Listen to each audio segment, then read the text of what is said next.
নমস্কার বন্ধুরা, welcome to Bithi's kitchen. Bithi's কিচেনে সবাইকে স্বাগত। আজ আমি তোমাদের সাথে শেয়ার করব দারুণ টেস্টি পমফ্রেট মাছের তেল ঝালের রেসিপি। বাড়িতে কোনো গেস্ট আসলে এরকমভাবে পমফ্রেট মাছের তেল ঝাল কিন্তু অবশ্যই বানিয়ে দিতে পারো।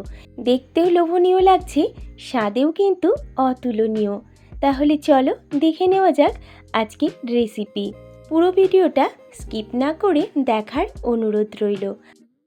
পমফ্রেট মাছের তেল ঝাল বানানোর জন্য এখানে আমি 7 পিস পমফ্রেট মাছ নিয়েছি, আর এই মাছগুলো কেটে ধুয়ে পরিষ্কার করে নিয়েছি। এবার মাছটা আমি একটু লবণ আর হলুদ দিয়ে মাখিয়ে নেব। আর এই মাছে লবণের পরিমাণটা কিন্তু একদমই অল্প ব্যবহার করতে হবে। লবণ আর হলুদ দিয়ে মাছটা আমি খুব ভালো করে মাখিয়ে নেব। আমার এই রেসিপিগুলো যদি তোমাদের ভালো লাগে তাহলে অবশ্যই কিন্তু কমেন্ট করে জানাবে। তোমাদের সুন্দর সুন্দর কমেন্ট আমার রান্না করার উৎসাহ আরও বাড়িয়ে দেয়। মাছটা মাখিয়ে নেওয়া হয়ে গেছে, এবার মাছগুলো আমি ভেজে নেব। তার জন্য কড়াইতে দিয়ে দিয়েছি পরিমাণ মতো সর্ষের তেল, আর রান্নাটা আমি সর্ষের তেলেই করব। দেখো, তেলটা খুব ভালো করে গরম হয়ে গেলেই ওর মধ্যে আমি এক এক করে মাছটা দিয়ে দেব। প্রথমেই আমি 3টে মাছ দিয়েছি।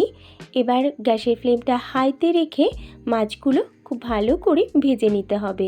তবে খুব বেশি কড়া করে এই মাছ কিন্তু আমি ভাজবো না। দেখো, একটা দিক ভালো করে ভাজা হয়ে গেছে, এবার অপর দিকটা পাল্টে দিচ্ছি। এই মাছটা কিন্তু ভীষণই নরম হয়, তাই খুব সাবধানে মাছগুলো ভাজতে হবে।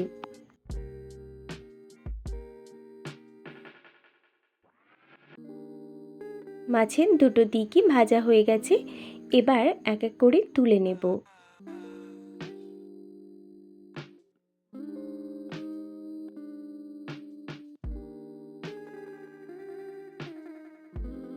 একই রকমভাবে বাদবাকি মাছগুলো আমি ভেজে নেব। এবার দেখো, মাছগুলো সব তুলে নেওয়া হয়ে গেছে। এবার মাছে দেওয়ার জন্য কিছু মশলা আমি প্রথমেই রেডি করে রেখেছি। এখানে হলুদ সর্ষে, কালো সর্ষে আর পোস্ত বেটে রেখেছিলাম, আর একটা মিডিয়াম সাইজের টমেটো পেস্ট, একটা মিডিয়াম সাইজের পেঁয়াজের পেস্ট আর কাঁচা লঙ্কার পেস্ট। এবার রান্নাটা আমি শুরু করব। তার জন্য ওই মাছ ভাজা তেলের মধ্যেই প্রথমে দিয়ে দিলাম সামান্য একটু কালো জিরে। এবার কালো জিরেটা ভাজা হয়ে গেলেই ওর মধ্যে আমি দিয়ে দিলাম 3টে কাঁচা লঙ্কা চেরা। এবার এই ফোড়নটা খুব ভালো করে একটু ভেজে নিতে হবে।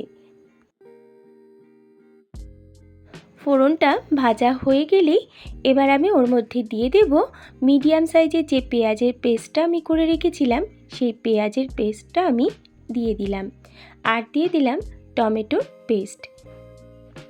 এবার সমস্ত কিছু খুব সুন্দর করে ভেজে নেব। এই সময় গ্যাসের ফ্লেমটা মিডিয়ামে রাখতে হবে।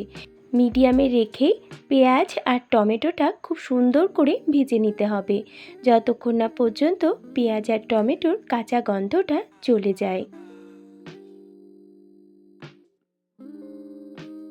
পেঁয়াজ আর টমেটোটা খুব ভালো করে ভাজা হয়ে গেছে। এবার আমি এর মধ্যে অ্যাড করে দিচ্ছি কাঁচা লঙ্কার পেস্ট।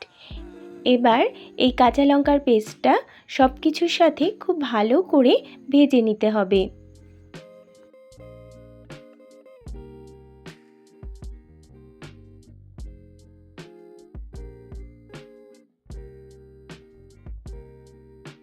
এবার আমি এর মধ্যে অ্যাড করে দিলাম সামান্য একটু লবণ, আর দিয়ে দেব পরিমাণ মতো হলুদ গুঁড়ো। এবার লবণ আর হলুদ গুঁড়োটা সব কিছুর সাথে ভালো করে মিশিয়ে নেব।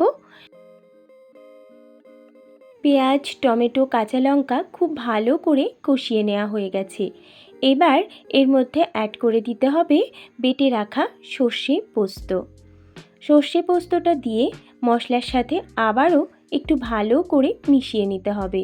তবে খুব বেশিক্ষণ সর্ষে দেওয়ার পর কিন্তু আমি কষিয়ে নেব না, না হলে সর্ষেটা তিতো হয়ে যাবে। কোনো বন্ধু যদি আমার চ্যানেলে নতুন হয়ে থাকো, আমার চ্যানেলটা সাবস্ক্রাইব করে নিয়ে পাশে থাকার অনুরোধ করব। আর পাশে থাকা বেল আইকনটা অবশ্যই একবার প্রেস করে দেবে, কারণ আমি যখন চ্যানেলে কোনো নতুন রেসিপি দেব তোমাদের কাছে খুব তাড়াতাড়ি পৌঁছে যাবে। মশলাটা খুব ভালোভাবে কষিয়ে নেওয়া হয়ে গেছে। এবার আমি এর মধ্যে অ্যাড করে দিলাম জল। পরিমাণ মতো এখানে জল দিয়ে দিতে হবে। জলটা দেওয়ার পরে এবার আমি এর মধ্যে দিয়ে দেব স্বাদ মতো লবণ। লবণটা কিন্তু অবশ্যই বুঝে ব্যবহার করতে হবে, যেহেতু কষানোর সময় আমি লবণ ব্যবহার করেছিলাম। এবার ঝোলটা খুব ভালো করে ফুটিয়ে নিতে হবে, যেহেতু মাছ দেওয়ার পরে আমি আর ঝোলটা ফোটাবো না। দেখো, ঝোলটা খুব ভালো করে ফুটিয়ে নেওয়ার পরেই আমি ওর মধ্যে অ্যাড করে দিলাম ভেজে রাখা মাছগুলো। মাছগুলো দেওয়ার পরে কিন্তু খুব বেশিক্ষণ আর ফোটাবো না। 3 থেকে 4 মিনিট মিডিয়াম ফ্লেমে ফুটিয়ে নিলেই কিন্তু তৈরি হয়ে যাবে আমাদের দারুণ টেস্টি পমফ্রেট মাছের তেল ঝাল। এবার দেখো, এর মধ্যে আমি অ্যাড করে দিলাম 3টে কাঁচা লঙ্কা।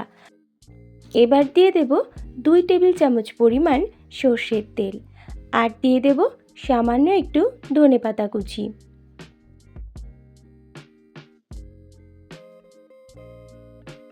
এবার সব কিছু একটু মিশিয়ে নিয়েই আমি গ্যাসের ফ্লেমটা অফ করে দেব। তৈরি হয়ে গেছে আজকে আমাদের দারুণ স্বাদের পমফ্রেট মাছের তেল ঝালের রেসিপি। দুপুরবেলা গরম গরম ভাতের সাথে এরকম পমফ্রেট মাছের তেল ঝাল কিন্তু ভীষণই ভালো লাগবে। তাহলে বন্ধুরা, আমার আজকের এই পমফ্রেট মাছের তেল ঝালের রেসিপি তোমাদের কেমন লাগলো অবশ্যই কিন্তু কমেন্ট করে জানাবে। আজ তাহলে আসি, আবার হাজির হব অন্য কোনো রেসিপি নিয়ে। সকলেই খুব ভালো থাকবে, সুস্থ থাকবে। আর আমার সাথে থেকে আমার রেসিপিটা পুরোটা দেখার জন্য সবাইকে অসংখ্য ধন্যবাদ।